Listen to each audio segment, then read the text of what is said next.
La reciente decisión de las autoridades egipcias de caracterizar a la agrupación política Hermanos Musulmanes como una organización terrorista ha causado reacciones violentas que se observaron hoy en la Universidad de El Cairo. Según un hospital de la ciudad, un joven de 19 años murió y la policía asegura que más de 100 manifestantes fueron arrestados luego de iniciado un incendio en un edificio de esta alta casa de estudios.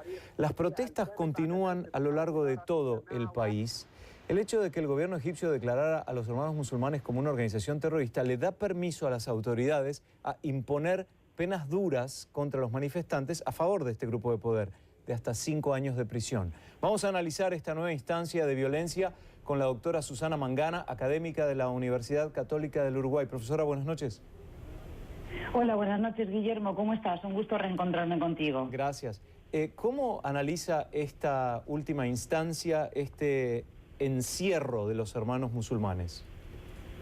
Bueno, yo creo que es un hecho gravísimo el hecho de haber clasificado a la cofradía de la Hermandad Musulmana, que es la asociación islamista moderna más antigua de todo el mundo islámico y que nació allá por la década del 30, concretamente en 1929 en el propio Egipto, haberla clasificado hace tan solo 3 días por parte del gobierno egipcio como banda armada, como una organización clandestina terrorista, sienta un precedente muy negativo para toda la región.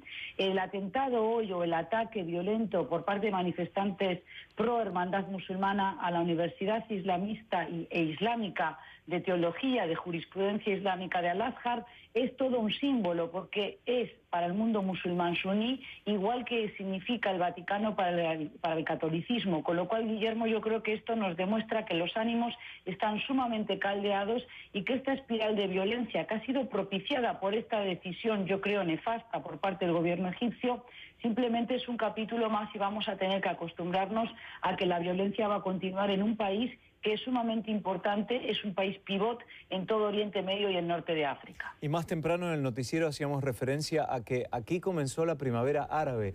Y recuerdo en la cadena hermana, aquí CNN Internacional, haber entrevistado a uno de los pioneros de este movimiento y cómo se veía como algo que daba la esperanza de inclusión, de participación ciudadana, sobre todo porque era empujada por gente jóvenes, estudiantes en busca de una vida mejor y para deponer a un tirano, a una persona rodeada de corrupción como fue Hosni Mubarak. ¿Cómo podemos hacer relación a estos hechos de hoy y cómo se originó todo este movimiento hace ya tanto tiempo?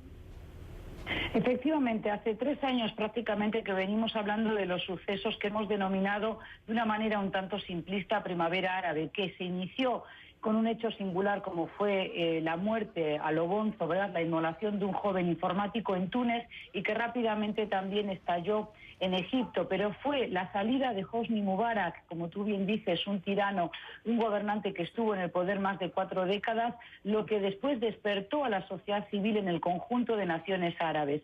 Ahora bien, tenemos que entender que esos jóvenes que son tuiteros, que son usuarios de Internet y sobre todo de Facebook, de blogs personales, que han convertido ese blog en algo público y por tanto se han hecho también partícipes de la política en estos países donde todo estaba muy censurado. Yo creo que han perdido el miedo y entonces no va a ser fácil reprimir a las masas de aquí en más. Es decir, son gobiernos que están acostumbrados a tener a las Fuerzas Armadas como su espina dorsal, a recaer sobre ellas para poder continuar doblegando el espíritu de la sociedad civil. Pero lo que vemos en Egipto es que hay una sociedad totalmente dividida en dos y necesariamente tenemos que comprender que van a necesitar más tiempo para poder concretar su proyecto de liberalización política e incluso así la democracia que allí se instale no será la democracia que entendemos quizás en Occidente. ¿Por qué? Pues porque hay un componente también como es la religión que se mezcla con la política. Eso lo hemos comentado contigo en otras ocasiones. Exigirle al mundo musulmán la división de poderes entre Iglesia y Estado no es algo sencillo porque incluso aquellos que se dicen seculares no están dispuestos a implementar una laicidad como existe, por ejemplo, en la República Francesa o incluso aquí donde vivo en Uruguay. Nos quedan 3 minutos, doctora. Me gustaría hablar de Siria y de Irán. En el caso de Siria, que habitualmente dialogamos por este tema, hubo un periodo donde pasó fuera de los noticieros y de los medios de comunicación. Ahora vuelve la violencia, particularmente en Alepo. el sufrimiento y los niños fuera del país, los refugiados, adultos, ancianos, niños, continúan. Y el tema de Irán y sus alianzas con nuevas potencias, como un nuevo orden mundial que se está previendo.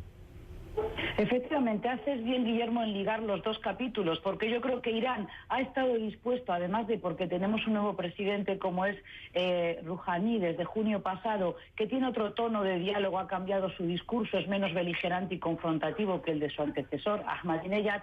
Yo creo que Irán se ha dado cuenta que estaba quedándose solo y que realmente seguir apostando a apoyar al gobierno de Bashar al-Assad no era una carta viable. Por otro lado, tenemos que entender que en Siria se ha perdido ahora un poco el foco, el interés de la prensa internacional, y ello a pesar de que hay 40 periodistas desaparecidos, entre ellos varios europeos y concretamente, por ejemplo, 2 periodistas muy conocidos españoles que están retenidos, son rehenes, no sabemos de qué grupo beligerante. Pero hay otros hechos, otros capítulos también en el interior del continente africano que exigen que Naciones Unidas se ocupe de esas crisis humanitarias, y es por eso que va perdiendo fuerza la crisis humanitaria que arrecia también sobre Siria, no de ahora, sino desde hace ya casi 3 años. Pero las cifras son realmente pavorosas y alarmantes. Tenemos que hablar de que en Damasco mueren más de 12 niños menores de 11 años por día, y tenemos cerca de 2,5 millones de niños que son refugiados de ACNUR en campamentos muy precarios en el Líbano, pero también en Turquía o en Jordania, una Turquía que también por estas horas vive sus propias vicisitudes, con lo cual tenemos una zona sumamente volátil, y Siria, que es un tablero de ajedrez junto con el Líbano, lo hablábamos contigo también anoche en otro programa de CNN, ¿verdad?, en español, donde decíamos que justamente el Líbano estaba siendo utilizado como un escenario, un teatro de operaciones bélicas también en la región de Oriente Medio. Yo creo que no podemos también desde Latinoamérica ser insensibles al sufrimiento y al dolor de más de 6,5 millones de refugiados sirios. Muchos de ellos están huyendo como pueden y caen en manos de mafias que intentan hacerlos pasar, por ejemplo, hacia Marruecos y luego hacia Portugal o España o Italia, y esto es tristísimo, y yo creo que hay que exigirle todavía una respuesta mucho más contundente a la comunidad internacional, concretamente a los organismos multilaterales, ya sean Naciones Unidas, pero también a la Liga Árabe o, por ejemplo, a la propia Unión Europea. Exacto. Profesora, un minuto, me queda nada más. Estaba pensando recién, hoy había un documental en CNN Internacional sobre el resurgimiento de Al-Qaeda. E inmediatamente recordé el tema de Afganistán y el Talibán y esta guerra prácticamente perdida. A fines de 2014 el presidente Obama tiene que retirar sus tropas y ese país está, si no peor que antes, muy mal. ¿Cómo evalúa la situación del Talibán? Sí.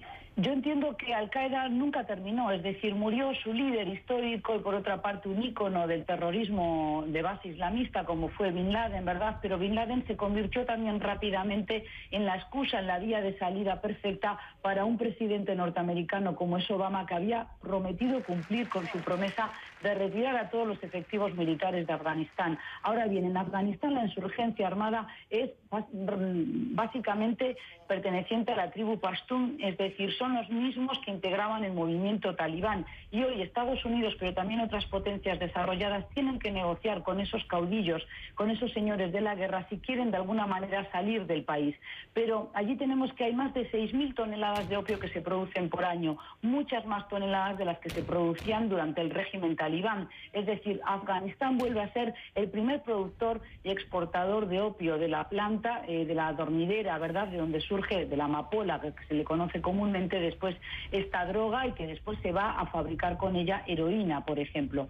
Con lo cual tenemos realmente muy pocas vías de salida en Afganistán, porque tampoco el gobierno es lo suficientemente fuerte, el gobierno de Hamid Karzai, que termina su mandato en abril del año próximo, ya del año entrante, 2014, pero es un gobierno muy débil que no puede ofrecer servicios sociales de calidad y por tanto tampoco puede ofrecer a esos guerrilleros, a esos milicianos, una alternativa de vida. Con lo cual yo creo que las expectativas para Afganistán y por tanto para cualquier otra organización terrorista, además de Al-Qaeda, son realmente tétricas y tendremos muchos más capítulos de terrorismo de base islamista.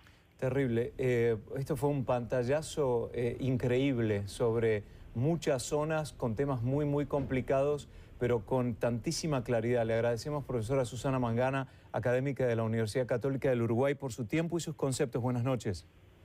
Buenas noches, Guillermo. Hay mucho más para decir. Cuando tú gustes, aquí tengo más datos para ofreceros. Gracias.